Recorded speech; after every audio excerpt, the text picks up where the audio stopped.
Hello दोस्तों, आप सब जानना चाहते होंगे कि मेरे बेटे के साथ मेरी केमिस्ट्री कैसी है। तो आइए आज उनके कमरे में चलते हैं और उनसे ही जानते हैं उनके बारे में, मेरे बारे में और हमारी केमिस्ट्री के बारे में। ठीक है, तो आइए चलते हैं। Hello sir. अरे आइए आइए शोभा जी, बैठिए। ये रोहिताज जी हैं और आप सब इनको जानते हैं, ये मेरा बैल यानी कि मेरे बेटे हैं। तो आइए आप इनसे जानते हैं और हमारी कैसी केमिस्ट्री है ऑफ स्क्रीन। ये रोहिताज जी है और मैं आपको बता दूं कि रियल लाइफ में ये मेरे सीनियर हैं और उम्र में कम से कम मुझसे 10-12 साल बड़े हैं। और मैं पहली बार जब इंडस्ट्री में आई थी तो मेरा सामना इनसे हुआ था जब हमने लापतागंज किया था। ये बहुत अच्छे इंसान हैं और इन्होंने मुझे बहुत सपोर्ट किया है और अगर मैं आज इंडस्ट्री में हूँ तो उसमें इनका बहुत बड़ा हाथ है, क्योंकि इन्होंने मुझे सपोर्ट किया था और आगे भी कहा था कि अच्छे आर्टिस्ट हैं, इनको आगे बढ़ना चाहिए। रोहिताज जी, आप बताइए कुछ मेरे बारे में या आप जो भी आप कहना चाहें। सबसे पहले तो हम करने वाले कोई नहीं होते, करने वाले तो ये जो बाबा हैं, ये है बाबा, ये हैं करने वाले। हम तो मतलब मात्र एक तरफ से जरिया हैं, जरिया।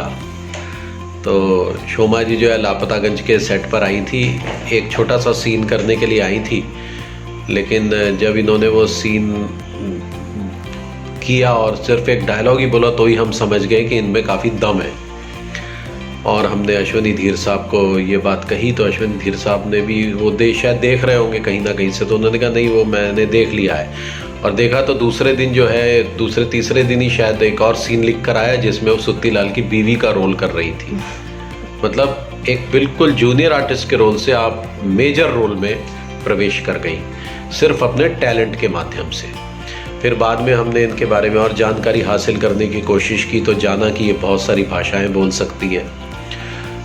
पंजाबी बोल सकते हैं, नेपाली बोल सकते हैं, बंगाली बोल सकते हैं, मराठी बोल सकती है, अंग्रेज़ी मतलब क्या नहीं बोल सकती है। उसके बाद फिर जब एक दूसरा रूप देखा तो वो था अच्छे डांसर का, मतलब वो भी देखा तो ताल की और म्यूज़िक की इसकी सेंस, तो मैंने कहा तो बिल्कुल सर्वगुण संपन्न अभिनेत्री हैं। तो बस फिर इनकी जो है गाड़ी वहाँ से शुरू हुई, फिर उसके बाद लापतागंज, फिर भाभी जी घर पर है, फिर जीजा जी छत पर है और अभी एक और भी। तो वहाँ से जो है ये खुद ब खुद अपने टैलेंट के माध्यम से यहाँ तक पहुँची। तो ये तो खैर इन्होंने मेरे बारे में बताया है और अब हम इनके बारे में भी आपको बताएंगे।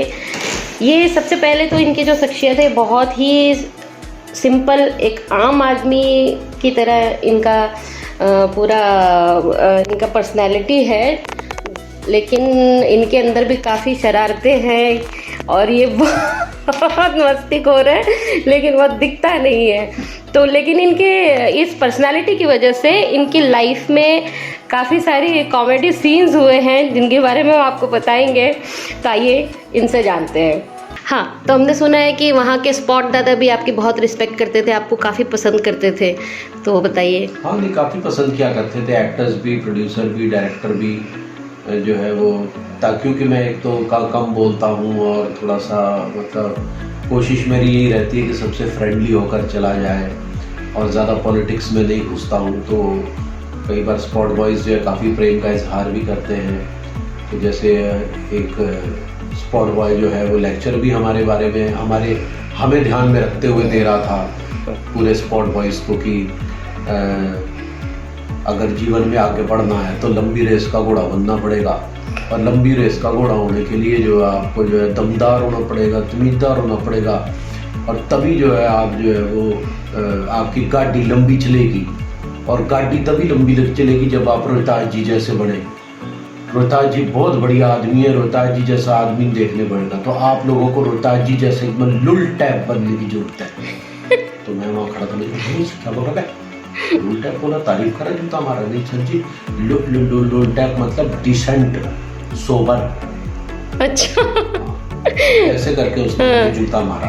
अच्छा, ऐसे भी लोग मिलते हैं कई बार, ये सारे हादसे होते हैं, उसी में से निकल के अपनी जगह बनाते हैं। जी जी जी। आपको एक और फनी किस्सा बताते हैं रोहिताज जी की। इसमें हमारे रोहिताज जी जो है, इनसे हमने सिंसेरिटी सीखी है कि कैसे हर वक्त आपको एनर्जेटिक रहना है, कैसे तैयार रहना है शॉट में जाने के लिए, अलर्ट रहना है। तो ये नींद में भी अलर्ट रहा करते थे। जब भी कोई एडी आता था रूम में बुलाने के लिए, उनसे पहले ही रोहिताज जी कहते थे कि चले। वो बाद में कहता था कि शॉट रेडी है चलिए, उसके पहले ये चले बोल देते थे। तो एक बार काफ़ी धूप में सीन करके ये थक चुके थे और रूम में आए थे, इनकी आंख लग गई थी। तो उतने में बाई आई रूम में सफाई के लिए। जैसे ही बाई आई, इन्होंने नींद से उठ के कहा चले। बाई का एक्सप्रेशन देखने लायक था और वो डर के भाग गई। और उसके बाद वह काफी दिन तक हमारे से नजरें न मिला पाई। मुझे लगा पता नहीं आदमी मुझे कहाँ ले जाना चाह रहा है। तो इस तरह के काफ़ी मज़ेदार किस्से होते रहते हैं। ये मैं आपको आगे धीरे धीरे बताती रहूँगी। और ये मेरे बेटे हैं, लेकिन मैं इनकी बहुत रिस्पेक्ट करती हूँ। मेरे से बड़े हैं, सीनियर हैं, और मैं इनसे काफ़ी कुछ सीखती रहती हूँ। तो thank you so much Rohitaj ji. Thank you आपका। हम आपसे सीखते हैं क्योंकि आप में अभिनय की कला जो है वो मतलब एक तरह से गॉड गिफ्टेड है। Thank you. आपने कहीं से सीखा नहीं है चीजें जी जी, लेकिन करत करत अभ्यास से और कुछ नेचुरल देन जो आपके अंदर है जी, वो बाकी बड़ी खूबसूरत है। Thank you. थैंक यू, धन्यवाद, ऑल द बेस्ट।